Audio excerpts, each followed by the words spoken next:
Hi everyone, it's Steph here from Chaos in the Craft Room. Thanks so much for joining. Today I've got a really exciting twist on Kendra's card challenge number 6, and that's my scrapbook edition. So for all you scrapbookers out there, if you like this video, please hit the like and subscribe button. I also currently have a giveaway on my channel, so if you are interested in participating, head over to my channel to the quick tips video and participate as well. And let's get started. Okay, so the first step is to pick the papers that you want to use, and I really find this probably the most challenging part of the challenge.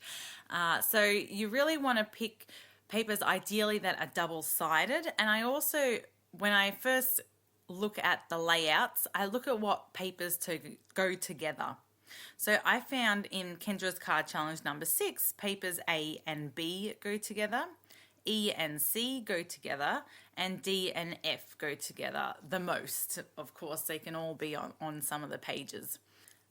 And that's why when I picked my papers, in this case, I've picked them in pairs. Now for this scrapbook edition, you'll notice that the papers that I'm picking are 12 by 12 inches, so double the size of what Kendra's card challenge does say for cards, and that's normally 6 by 6. So when we look at the cutting template, we just double the numbers. So if it's 3 inches wide, then we double that and make it 6 inches, and we cut it at the 6 inches mark. And where it says, for example, 3 and 5/8, that is then 7 and 2/8. So we just double it. So like the papers, which has gone from 6 to 12, when the cutting templates, I just double everything as well, and that gives us the same layout in just a bigger size. So when you first cut the paper, the most important thing is for some of the papers to actually follow where the scissors are on the design, and that's just to make sure that you cut it at the right spot, and then you can go from there, because if you cut the line straight down, then you'll see you would have cut number 4. And then I always put the corresponding number on that piece, just to make sure that I don't get confused what page it goes to. Or Kendra also puts them in a separate pocket, so it labels them number 1 to 15 and puts them in the right pocket so you don't get confused with which sketch it goes with. Okay, so for sketch number 1, first I check what side of the paper I want to use, if I am using double-sided paper. And it really does feel quite different doing this with the 12 by 12 inch paper.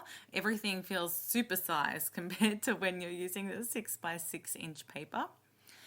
And then you need to decide exactly where you want to put it on the page. Now I found, making it more of a scrapbook version, that you could put it central on the page like on the sketch design, but often when you want to add pictures to it, that it doesn't give you enough room to add extra photos onto the page.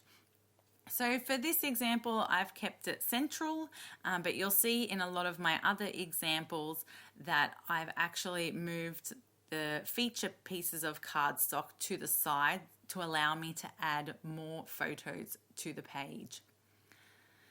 And then with this card design, I actually wanted to keep the wording at the bottom of the page there. So when I add in the additional strips, I've just trimmed off the section that would otherwise cover that section. And one thing I really like having is matching papers and embellishments, especially for scrapbooking. It makes it a lot easier to do that final design of the page. And so this one is the Kaiser Craft travel pages, which is one of my favorites when it comes to scrapbooking paper, because it really is focused on traveling. And now that a lot of the borders are open again and we can all start traveling a bit more again, or at least in Australia, we were definitely in a lot of lockdowns for a while. It's really exciting to travel again and scrapbook all those travel adventures. And for those new to scrapbooking, always make sure you use acid-free adhesives, especially when sticking down the photos, but ideally also when you stick anything else around the photos down as well.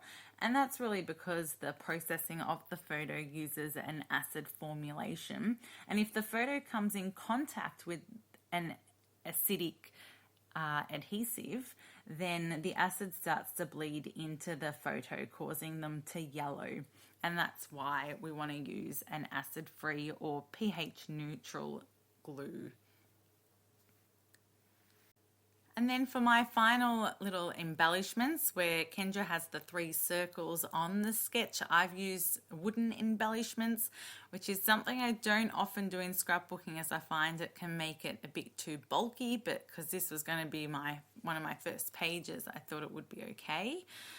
And so now on to sketch number 2. So for this sketch, I've actually left out one of the backing papers, and I've also just moved one of the circle up a bit just to allow me to have an extra spot to put some photos, and also put the cardstock, the main piece of cardstock, a bit to the left as well, and that will just give me a bit of extra space so that I can stick down a few extra bits and pieces. And I've kept these scrapbook pages quite simple, just to really keep that design that Kendra has provided.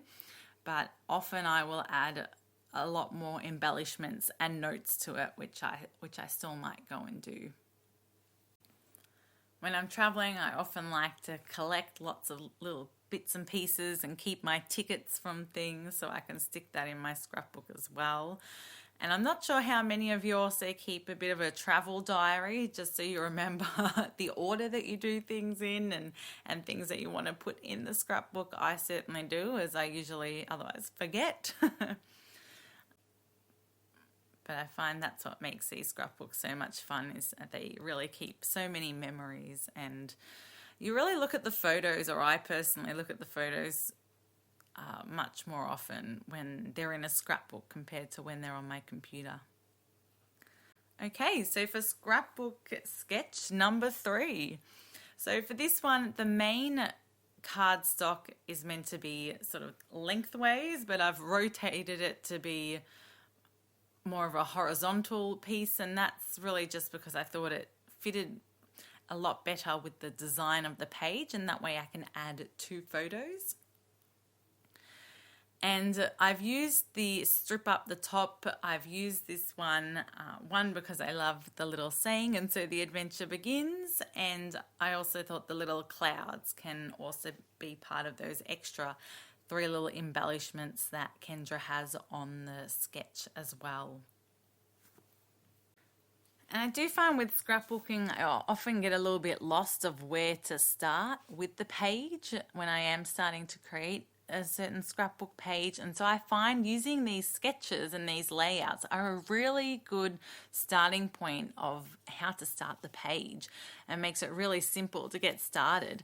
But then I would encourage you to get really creative and feel like you can change up a bit of the design, like I have in this one, just tilting it down rather than up, and really just explore the layouts and don't stick to them exactly as they are.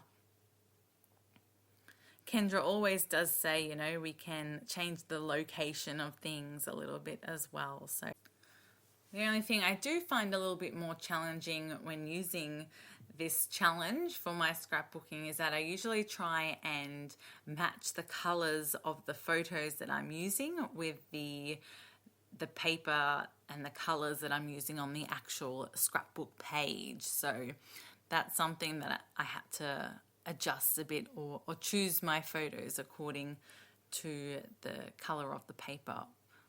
Okay, so on to sketch number 4. So with this one, I thought Kendra's put a nice circle there for a feature piece, but why not add a few more? So I've just spread them out throughout the page. And this background paper is a little bit busier than what I would normally choose for a scrapbook. However, that's why I've used the black to try and combat that busyness a little bit more. And I'm also covering up quite a bit of that background, so I think it still works quite well. And later on, I'll also add a few personal notes about the adventures and dates and little facts about the trip onto this scrapbook page as well. And when I'm adding the notes, I usually like to handwrite them, but occasionally I'll also use a 3D label maker, which gives quite a scrapbooky look to it as well.